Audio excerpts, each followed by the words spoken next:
Hi, boys and girls. It's Mrs. Kemp, and today we are going to continue reading The World According to Humphrey. Today we have chapter 12, which is called Peace Breaks Out. Early in the morning, Ty, Dealey, and AJ raced downstairs and played crazy eights. Later, they ran outside and threw a football around the yard. The Thomases were having breakfast with Bo when the phone rang. Mr. Thomas talked for a few minutes, mostly saying, that's fine. When he hung up, he told Mrs. Thomas, "We're going to have a visitor, but don't tell Anthony James." Ooh, a mystery. I like mysteries because they're fun to solve. Then again, I don't like mysteries because I don't like not knowing what's going on. So I waited and waited.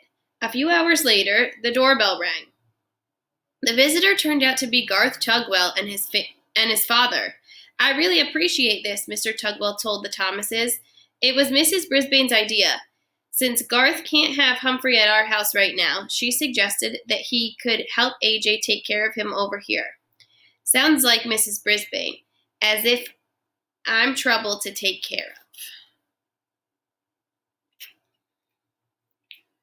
But Garth had been crying because he couldn't have me, so maybe she was just trying to be nice. After Mr. Tugwell left, Mr. Thomas called AJ in. AJ ran into the room and practically backed out again when he saw Garth. "We have a guest," said Mr. Thomas. "Shake hands, Anthony. Garth is here to help you take care of Humphrey." AJ and Garth reluctantly shook hands. "How come?" asked AJ. Garth shrugged his shoulders. "Mrs. Brisbane said to." "Well, come on, we'll clean his cage and get it over with," AJ said. The boys didn't talk much while they cleaned the cage, but they started giggling when they cleaned up my potty corner. I don't know why that makes everybody giggle. After they stopped giggling, they started talking and kidding around. They decided to let me out of the cage, so they took a set of old blocks from Dealey's room and built me a huge maze. Oh, I love mazes. When we were all tired of that game, AJ offered to teach Garth to play crazy eights, and then Ty and Dealey joined them in a game of Go Fish. Nobody mentioned the TV. Nobody shot any rubber bands. Later in the afternoon, the kids were all outside playing football. I was fast asleep until Mrs. Thomas came into the den with a broom and started sweeping. A minute later, Mr. Thomas entered. "What are you doing, hon?" What does it look like? I'm sweeping." "You know, all the snacking we do in here makes a real mess on the floor," she said.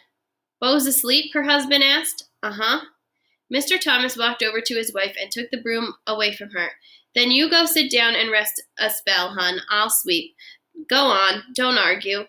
Mrs. Thomas smiled and thanked him and sat down on the couch. Mr. Thomas swept all around the outside of the room, even behind the TV. Uh-oh. When he got there, he stopped sweeping and leaned down. "Well, I'll be," he muttered. "What's wrong?" asked Mrs. Thomas. "The TV is unplugged," he said. "It's unplugged." He came out from behind the TV, plug in hand, and a very puzzled look on his face. "But it couldn't have just unplugged while we were sitting there watching. I mean, a plug doesn't just fall out," he said. "Plug it in, see if it works," his wife told him. Well, you guessed it. The TV came on bright and loud as ever. "I don't get it," Mr. Thomas muttered, "but at least we don't have to pay to get it fixed." Mrs. Thomas stared at the screen for a few seconds, then glanced out the window at the kids playing happily outside. "Charlie, what do you say we keep it unplugged for a few more days?" she asked. "We just won't tell the kids." Mr. Thomas grinned. Then he bent down and unplugged the TV. "Couldn't hurt," he said. He put down the broom and sat on the couch near his wife, and the two of them just sat there in the den, giggling like Stop Giggling Gale. Suddenly, Mr. Thomas looked over at me. "You don't mind a little peace and quiet, do you, Humphrey?" "No, no, no," I squeaked, and I promptly fell asleep. Things were a lot better when AJ, Garth, and I returned to room 26.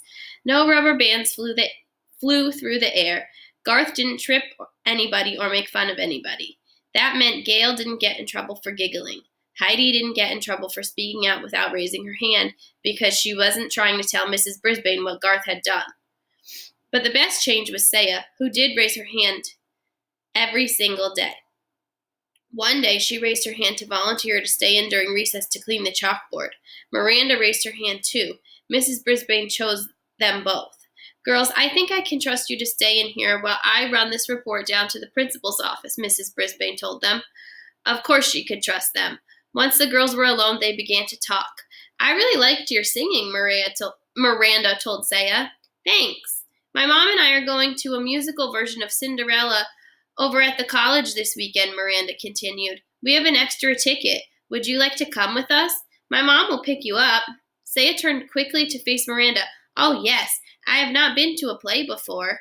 Miranda grinned. Good. I'll have my mom call your mom. Suddenly, Saya's face fell.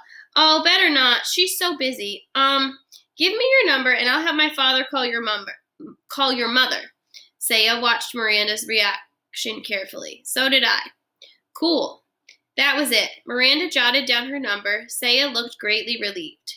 I knew that Miranda's mother didn't know how well Saya's mother spoke English. Maybe now Saya would figure that out too. Another thing that happened was that Mrs. Brisbane started reading a book out loud to the class. Sometimes I doze right through these sessions, but this time she picked out a really good book. When she announced it was about a mouse, Gail giggled. What did she say? Art whispered to Richie. Pay attention, Art, Mrs. Brisbane said. It's about a mouse. Several of the boys groaned. Baby stuff, one of them muttered. We'll see, Mrs. Brisbane told them. She started to read, and oh, what a tale it was. All about mice no bigger than I am who were great warriors. I was longing to put on some armor myself by the time she stopped reading. Continue tomorrow, she announced as she stuck a bookmark in place and closed the book. Tomorrow? That woman truly has a mean streak. She's proved it again and again. I would have sneaked out of my cage at night to finish the book, but she's so mean she stuck it in her desk drawer. The one she locks with a key. Grrr. The weekend came around quickly, though, and I went home with Richie. I'm still not quite sure how many people actually live at the Rinaldis because there were always so many people coming and going. Aunts, uncles, cousins, grandparents, neighbors. One meal seemed to flow right into the next, and Richie's mom was very generous with treats. I'll tell you one thing, you could never be lonely or hungry at the Rinaldi's house. On Sunday afternoon, guess who showed up? Remember Richie's uncle? That's right, Aldo Amato. This time my buddy Aldo was not lonely because he brought along his girlfriend Maria to meet the family. She was a very nice lady who wore her long hair piled up high on her head. She was dressed in bright red from head to toe, red earrings, red sweater, red skirt, and red shoes.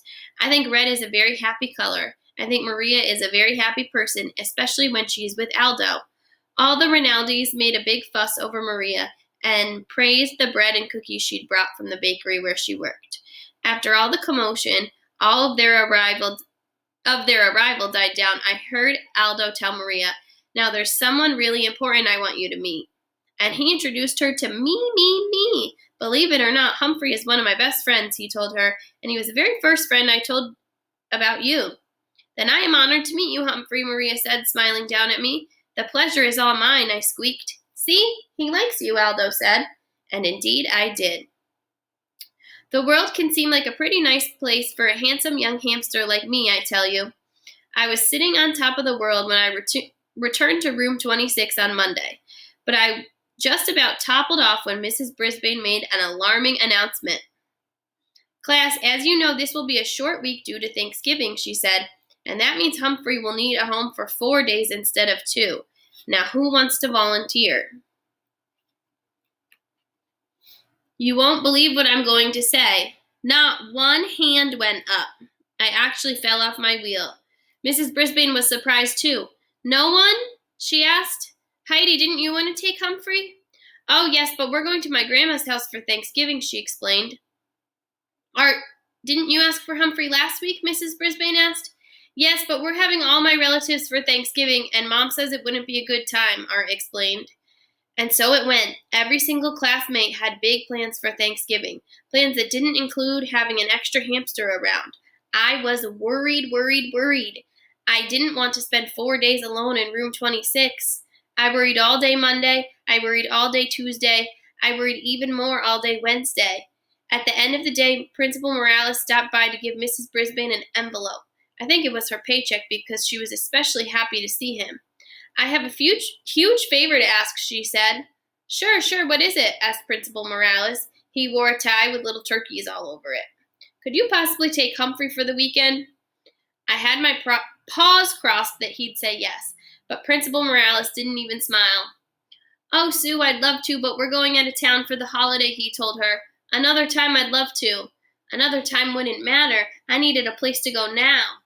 After the principal left, Mrs. Brisbane sighed and began gathering up her papers. Then she turned to me. Well, Humphrey, it looks like you're going home with me for Thanksgiving, she said grimly. My fate was sealed.